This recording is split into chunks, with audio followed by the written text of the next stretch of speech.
Buti na lang sobrang mura nitong garbage speaker na 'to mga guys. Tingnan niyo naman, oh, hindi mo na kailangang hawakan yung mga basura para damputin, pulutin, sisipagin ka talagang maglinis. Kung namamahalan ka sa 150, 180 sa labas, mas mura pa 'to, grabe.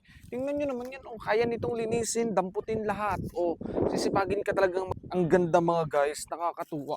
Kayang-kaya nitong damputin lahat ng mga basura. Tapos ang maganda dito guys, napo-fold 'yan, oh. Tingnan mo naman, pwede mong i-fold, ganito na siya kaliit.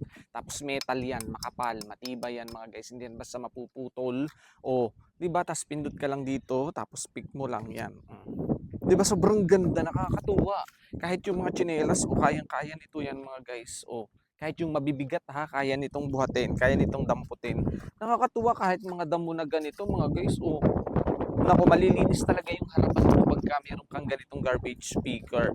Saan ka pa, 'di ba? Sobrang mura lang. Kaya kung ayaw niyong madumihan yung kamay ninyo, tinatamad kayong maglinis kasi kailangan niyong damputin. Naku guys, dapat meron kayo nito para hindi niyo nahawakan yung mga basura para malinis yung kamay niyo. Sobrang mura lang kaya i-check out niyo na 'yan.